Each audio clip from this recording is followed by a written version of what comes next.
Hey, welcome back to Dorico for Drummers. Today, I'm going to walk you through how I transcribe drums in Dorico. Today, we're going to transcribe a performance of me that sounds a little bit like this.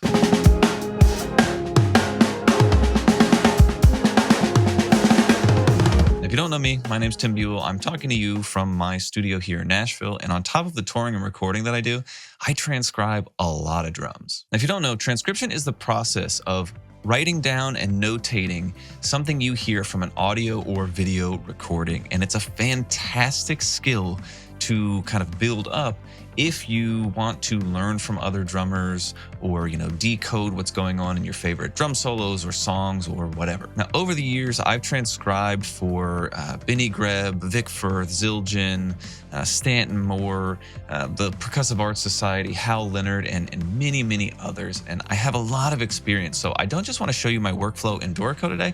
I also want to give you some of the tips and tricks I've learned about just transcribing in general over the years. So I've opened my template in Dorico. If you are already lost and you're like, how did you get this template? There's previous installments of this series that we go over basic drum notation in Dorico. We go over things like how to make your own template and note input. So if you're already lost, that's okay. Go back, watch those other installments, and then you'll be ready for this one. So we have the template open. I want to give it some data so that we know kind of what's going on. So I'm going to hit Command I to pull up the document information. I'm going to go Dorico for drummers, and then the subtitle will be Part 4, Transcription. And then we can hit Apply and hit Escape for close. So now we have some document information up here that looks very nice. And we're going to go ahead and I'm going to pull up the clip that we're going to be transcribing. And I'm going to do that in a program called Transcribe. So this is Transcribe. As you can see here, this is the video. I'll go ahead and play it.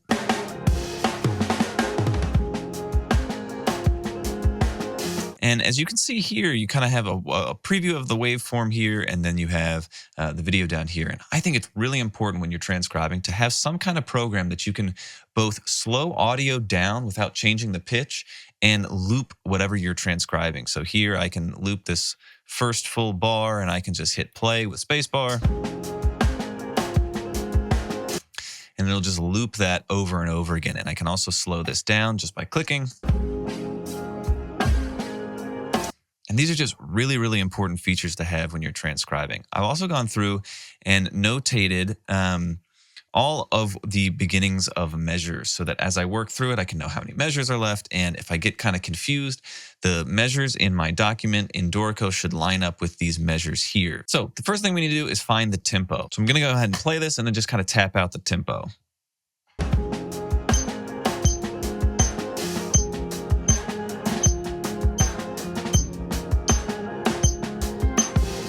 And it looks like we're at 80 BPM. So I'm going to double click.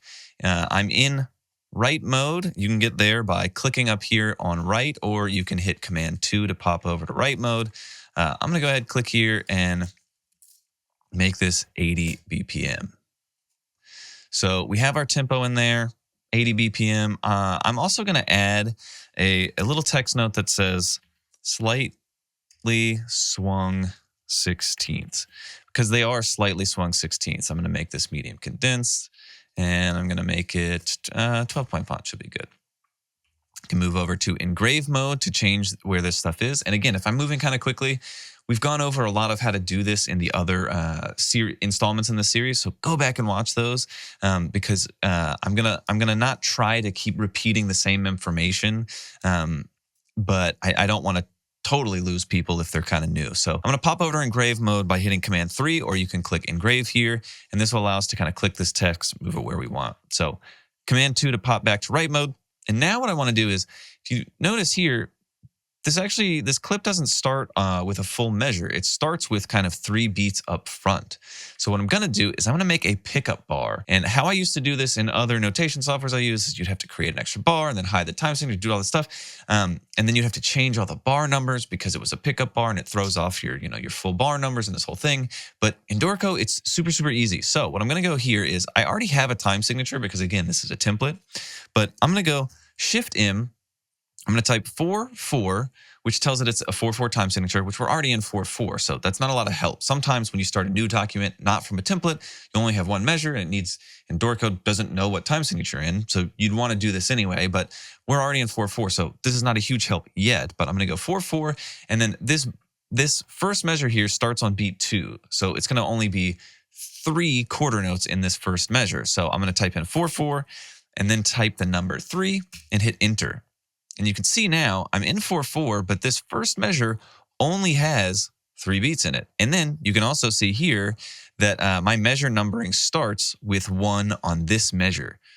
This is such a useful feature, and I'm so glad it exists. So I'm going to make this a double bar line again so that, we kind of indicate that it's a pickup measure. And how I can do that is I can click the bar line, hit Shift B, and then just hit my kind of straight up and down. It's Shift and then the backslash button. So I'm going to hit that.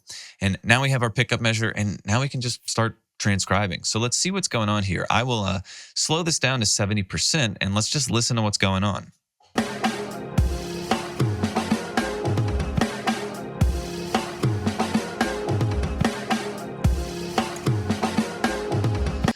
So we have our, and I'm going to be doing, again, the last installment was about note entry. If you want to do a deep dive on all the ways you can do note entry, go back and watch that. But for this, it starts with 2 16th note snare drums. So I'm going to go to 16th notes, click in my snare drums, and then it's a...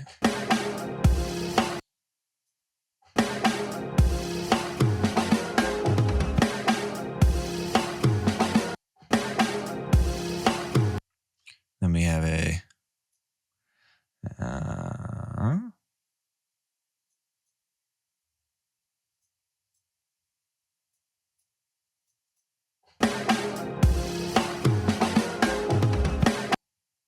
Okay, and I'm going to add some accents by hitting escape to get out of note entry mode. Go here, add our accents. So that's kind of the first measure done. Nothing too crazy there.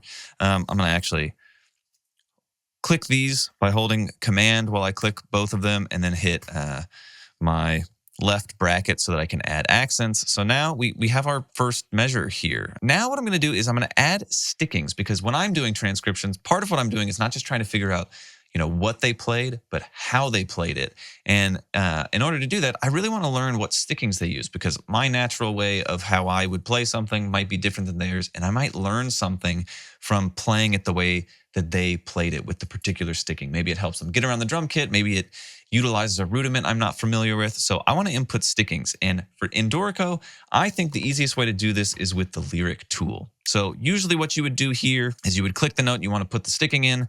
The first sticking of this starts with a right hand. I would go to Shift L to input a lyric, and then I would put a capital R and then hit enter. And, now you have a right hand. And for this, it's a left hand. You can go Shift L, put the left hand, and hit enter. And you move to the next note, Shift L for lyric tool. This is a right hand, and if I hit space, it takes me to the next note. This is also a right hand. If I hit spacebar again, you can see it closes out. So how lyrics work in Dorico is when you're in the lyric tool, when you input a lyric and you hit spacebar, it will take you to the next instance of that instrument. And for drum kit, all of these are different instruments. So when I have these 2 hi-hats in a row, if I type in this lyric and then hit spacebar, it'll take me to the next open hi-hat. But from this open hi-hat to the snare drum, if I hit spacebar on this open hi-hat, it doesn't take me to the snare drum because it's a different instrument. This is something that I've actually talked to Dorico. They're actually working on how to get a sticking tool for, drums specifically, which would be great. But in the meantime, what I've done is I use something called a Stream Deck, and that Stream Deck allows me to program basically a bunch of different keystrokes in a row. And what I've done is I've set up kind of a macro that basically does all of these keystrokes in one thing. So let's see what sticking the snare drum is. So it's a left hand. So I can go to my Stream Deck and hit L. And basically, I've programmed it so that it types the Shift L, then it types a left hand, an L for left hand, and then it hits enter to close out of it. And then I can go here. This is a right hand. I can hit my macro. It does all of that for me. And then these are to a right left. This is also a right left. And then this is a right left. So that's how I input lyrics. The Stream Deck is super, super useful for that. If you want to know more about the Stream Deck and kind of how I use it for Dorico, let me know in the comments. And any questions you have as I work through this, let me know in the comments what questions you have. The last thing that I'll say about stickings is, let's say you get this right-left put in and you go, oh, okay, these are all going to be right-left. You can actually click the first one, hold Command and click the next one, and then hit Command C to copy. And then I can click this note, hit Command V to paste, and it pastes the stickings. So if you have a lot of repetitive stickings, you can actually copy and paste those to different notes. So that's our first measure done. Let's move on to our second measure. I'm going to drag my loop bar here in Transcribe and then click back to Dorico.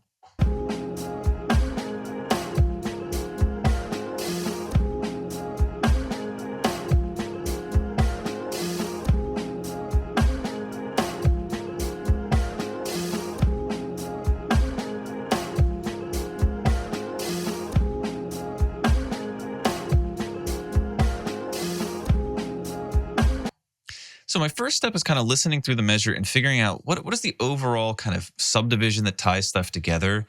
And is there something that I can go ahead and just fill the measure out and then come back and get a little more detail? And for this, on the first beat, it's kind of a kick drum and then a ghost note on the E of beat 1.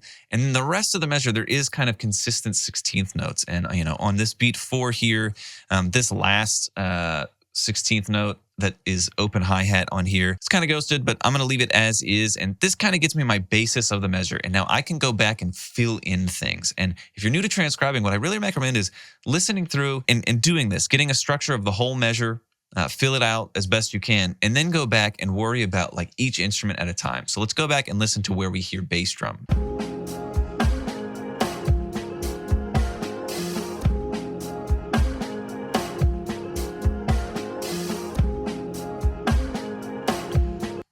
So that's what I'm hearing here. I'm hearing kick drum on beat 1, the of beat 1, beat 2, beat 3, the of beat 3, and 4. So it's kind of like a broken up samba pattern.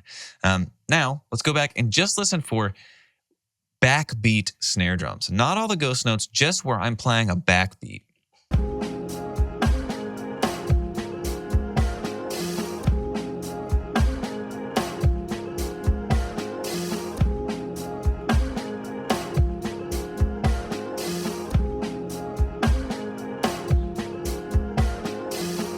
Okay, so beat 2, of beat 2, and beat 4 are where I'm kind of playing these. And I'm going to go ahead and click the first one, hold Command, and click the other ones, and hit my left bracket. This is while I'm not in note input mode. If you just hit escape, you'll get out of note input mode. You can place those accents, and the measure is starting to come together. The only thing we really have to go back and find are where I'm playing ghost notes. So let's go back and listen for the ghost notes. So if I haven't said it before, to get in note entry mode, I'm going to hit Shift in. That puts me in note entry mode. You see a rhythmic grid pops up. Again, if you need to know more, go watch one of the previous episodes.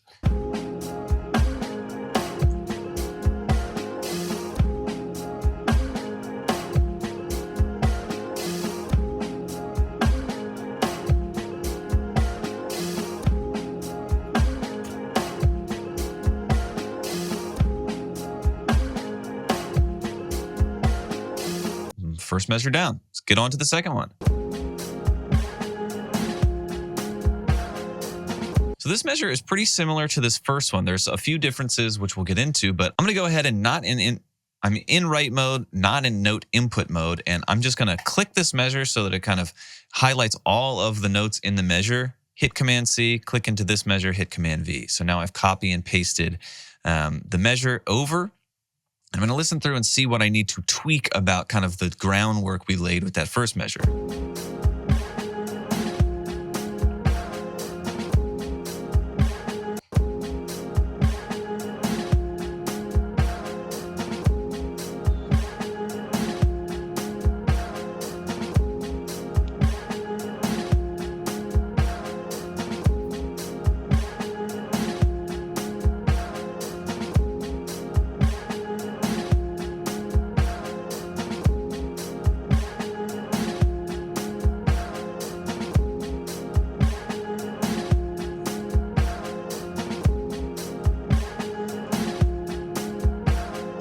It's basically hi-hats. There's a couple more hi-hats on beat 1, and there's a few more ghost notes. I made this a 30-second note and added a 30-second note ghost note at the end of the measure.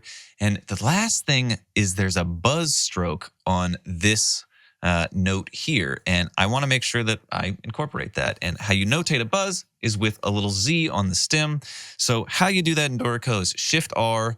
That brings up the repeat popover, and I'm just going to type the letter Z, hit enter, and now you can see I have my little buzz notation thing. I actually want to kind of change how this looks because, you know, if you zoom out here a little bit, it's pretty clear, but it's really trying to bump into these two lines that are, you know, tying all these 16th notes together. So if you want to go ahead and kind of tweak where this lands, we can go through and I can go to Engraving Options, which is Command-Shift-E. These are my engraving options. I can come here to down here to tremolos. And then the two sections that I kind of want to tweak are I want to go down to innermost note head right here. And I want to just kind of bump this up to 1 1/8. And then I'm going to come down here to distance between outside of tremolo and innermost beam. And again, I'm just kind of bump this up 2 clicks, hit apply. And now you can see I have just a little more breathing room for this buzz stroke, and it makes it just a little more legible to me. And I've forgotten all my stickings, so I'm going to go back. I'm in write mode. I'm going to go back, click on where I need stickings, and I'm going to go fill these in.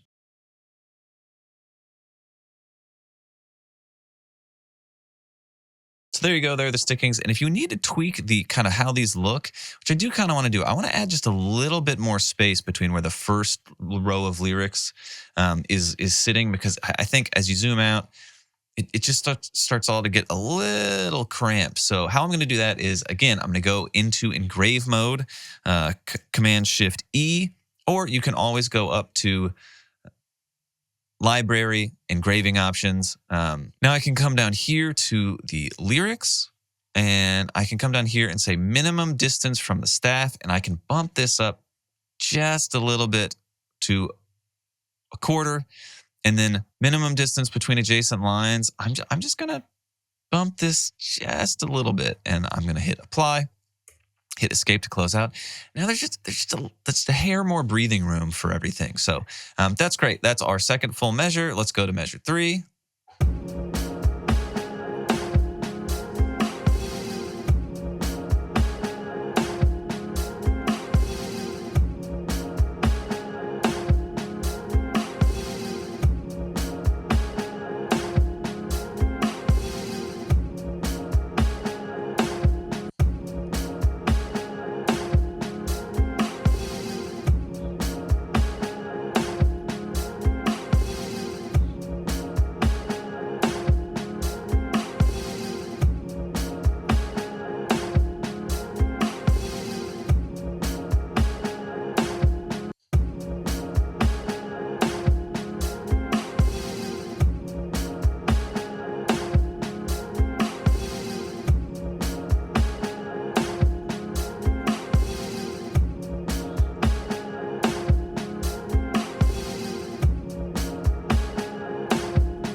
Okay, so that's kind of the overall thing. Again, I can click my snare drums. I like when there's a rim shot backbeat to just go ahead and add an accent. So I can add all that. And the two things that I want to clean up are this right here is kind of an 8th note. I input it as a 16th note, but I think it would be a little clearer if I write it as an 8th note. And the other thing is this is a dotted note. So I'm not in note input mode. I'm just in write mode. I'm not in note input. I can click both of these, and if I just click one and I hit 5 for 8th notes, it doesn't do anything. But if I click both of these and hit 5, it'll turn that into an 8th note. And it's the same thing here. If I click both of these and hit dot or period, it'll make it a dotted 8th note. So now I can just go back and fill in stickings. So there's that measure. I'm going to start flying through these.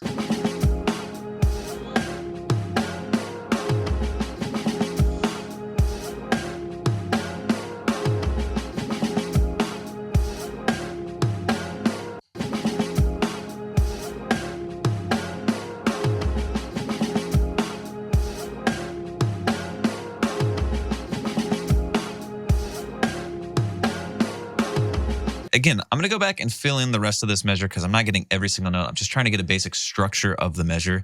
And I need some triplets here on the end. I need some 16th triplets. So I am in note input mode.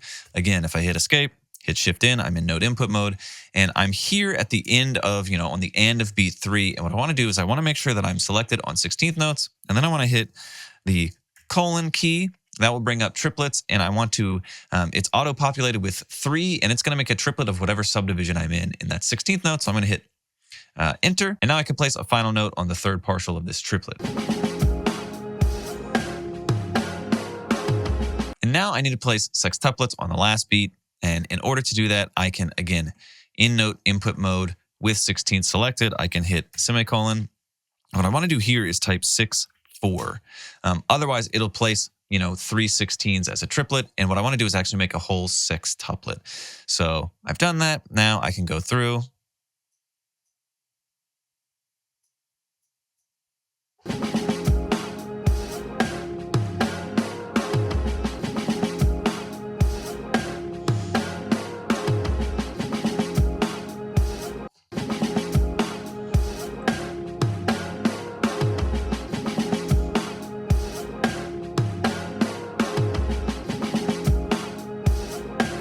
All right, and I can go through, place our accents, get our sticking straight.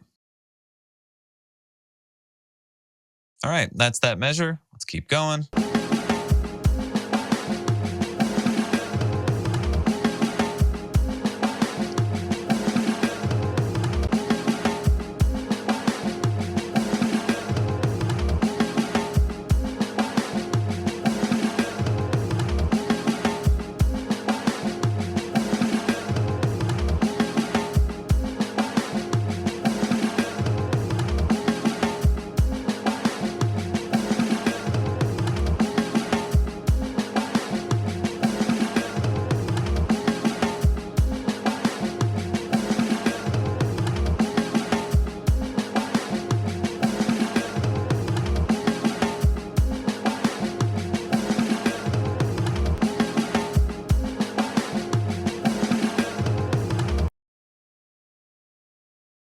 All right, so that measure got a little crazier, but again, all this kind of works the same. I can go back, add my accents, add my stickings. And there you go. If you're new to transcription, a lot of this is not going to come as easy as you might think it's coming from me right now. But the more you do it, the more you'll hear. And again, break it up in chunks. If the entire measure like this is too much for you, just go through in whatever transcription program you're using and mark beat by beat. So this is beat 1.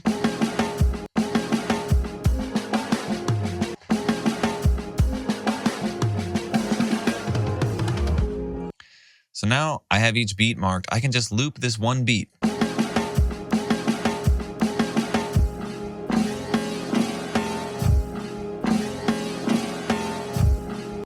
And I can just work on that one beat until we're done. So I want to actually go through and clean this up just a little bit. And what I'm going to do is I'm going to select this measure. I'm going to send it to the next line so that we kind of just clean that up a little bit. And I'm going to send this to the next line. So that kind of gives us a little more breathing room to see these notes. And I'm actually going to go ahead and finish off this by trimming all of this. So this is what our transcription looks like, and that's kind of where it ended up. I can hit Command 5 to get over to print. And if I want to export this, I can make sure I'm on graphics, PDF, and I can export this as a PDF.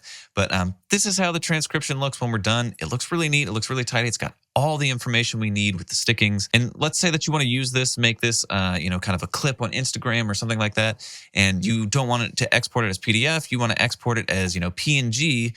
So, make sure transparent background is selected. Now you can export this as a PNG and overlay it on a video. The PNG, all it will have is the notation. It won't have the white background, so you can overlay it over a video, put it in there. I do that all the time. It makes, wherever you're putting this much easier to put in than having to try and edit around the white background, things like that. So there you go. I hope you enjoyed that. I hope you got something out of it. If you have any questions at all, feel free to put those in the comments. We're reading through those. We're trying to answer whatever we can. And feel free to also put your suggestions for what you want to see in this series. Like I said, if you want to see more on the Stream Deck, how I use that with Dorico, or anything else, please put those below in the comments. If you like this video, go ahead and give it a thumbs up. share it with someone, hit subscribe because we're coming out with more Dorico for drummers in the series. So want to be subscribed so you see them when you come out. And thanks so much for watching. We'll see you in the next one.